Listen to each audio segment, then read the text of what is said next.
এই হরকতের উচ্চারণগুলো ৯৫% লোক ভুল করে, যার কারণে অর্থ চেঞ্জ হয়ে যায় এবং অশুদ্ধ তেলাওয়াতের ফলে নামাজ ভেঙে যায়।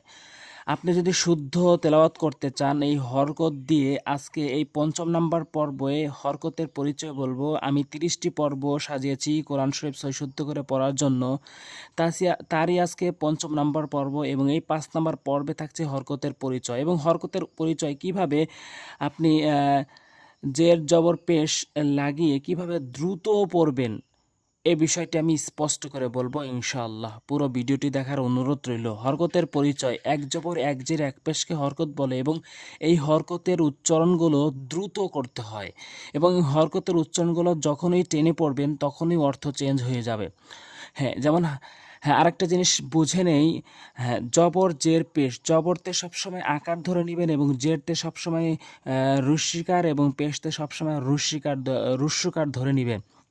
এবং প্রতিটি হরফের বাংলা অক্ষর রয়েছে, যেমন আলিফতে সরা, বাতে ব, তাতে ত, সাতে স। এইভাবে ধরে নিয়ে জবরতে আকার লাগাবেন, জেরতে রুস্বীকার এবং পেশতে রুস্বকার লাগিয়ে খুব দ্রুত পড়বেন, তাহলে আপনার তেলাওয়াতটি শুদ্ধ হবে, অন্যথায় অশুদ্ধ তেলাওয়াতে পরিণত হবে। দেখুন এখানে হামজা জবর আ, হামজা জের ই, হামজা পেশ উ, আ ই উ। এটা প্রথমত আলিফ। এই আলিফে যদি কখনো জবর জের পেশ হয় সেটি আবার আলিফ থাকে না, সেটি হামজা হয়ে যায়। যেমনটি এখানে হামজা জবর আ, হামজা জের ই, হামজা পেশ উ, আ ই উ। কখনোই টেনে পড়বেন না।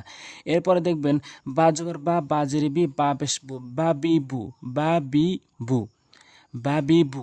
কখনোই টেনে পড়বেন না, বা বি বু, এভাবে কখনোই পড়বেন না। এরপরে এখান থেকে লাইন সিরিয়াল বাই সিরিয়াল পড়ি। জাল জবর জা, জাল জেরে জি, জাল পেশ জু, জা জি জু। শুধু হরকতের উচ্চারণেই দ্রুত পড়বেন না, এর পাশাপাশি হরফের উচ্চারণগুলো মেইন হরফের উচ্চারণ, তারপরে আপনার এই হরকতের উচ্চারণগুলো দ্রুত পড়বেন। যেমন জাল জবর জা, জাল জেরে জি, জাল পেশ জু, জা জি জু। বা জবর বা, বা জের বি, বা পেশ বু, বা বি বু, বা বি বু। র জবর র, র জের রি, র পেশ রু, র রি রু। কিছু কিছু হরফ রয়েছে যেগুলো জবরতে আকার গ্রহণ করে না, তার ভিতরে একটি হচ্ছে র। র জবর রা হবে না, র জবর র হবে। কিছু কিছু লোক রয়েছে বিসমিল্লাহির রাহমানির রাহিম বলে বা ইন্নানিল্লাহি ওয়া ইন্নাইলাইহি রাজিউন বলে, ওখানে রা হবে না, র হবে। র রি রু। তা জবর তা, তা জের তি, তা পেশ তু, তা তি তু।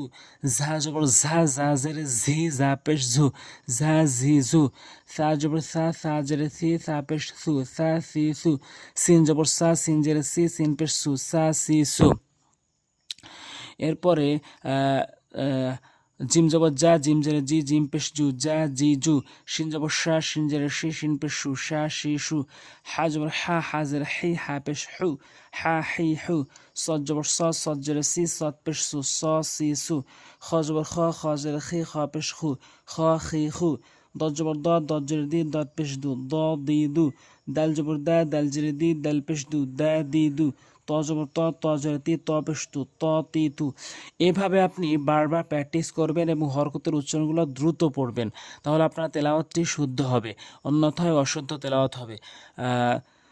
তো এরপরে আপনি দ্রুত রিডিং পড়ার জন্য আমি খুব সহজ করে একটি সলিউশন বলবো, অবশ্যই মনোযোগ সহকারে খেয়াল করবেন। এরপরে দেখুন হরকত দিয়ে কিভাবে দ্রুত রিডিং পড়তে হয়। যেমন হামজা জবর আ, মিম জবর মা, আমা, র জবর র, আমার, আমার। প্রথমত আপনি সিলেক্ট করবেন যে হচ্ছে আরবি প্রতিটি হরফের বাংলা অক্ষর রয়েছে, তারপরে আপনি জবরতে আকার দিয়ে নেবেন, জবরতে জেরতে ঋস্বীকার দিয়ে নেবেন এবং পেশতে রুস্বকার দিয়ে নেবেন, তাহলে আপনার পড়াটি খুব সহজ হবে। যেমন হামজা জবর আ, মিম জবর মা, আমা, র জবর র, আমার। প্রথমত প্রথম হরফ এবং দ্বিতীয় হরফ বানান করে উচ্চারণ করবেন, তারপর তৃতীয় হরফ উচ্চারণ করবেন, তাহলে আপনার সহজ হবে। যেমন হামজা জবর আ, মিম জবর মা, আমা, র জবর র, আমার, আমার। অ জবর ওয়া, জিম জবর যা, ওয়াজা, অ জবর ওয়া, জিম জবর যা, ওয়াজা। দাল জবর দা, ওয়াজা দা। র জবর র, ফা জবর ফা, রফা। আইন জবর আ, রফা আ, রফা আ, রফা আ। এভাবে আপনি দ্রুত রিডিং পড়তে পারবেন। এভাবে ভিডিওটি থামিয়ে পুরো পড়াটি আপনি রিডিং পড়ে নেবেন। তো আজ এ পর্যন্তই। পরবর্তী ভিডিও পাওয়ার জন্য অবশ্যই সাবস্ক্রাইব করে রাখবেন। আজ এ পর্যন্ত। আসসালামু আলাইকুম ওয়া রাহমাতুল্লাহ।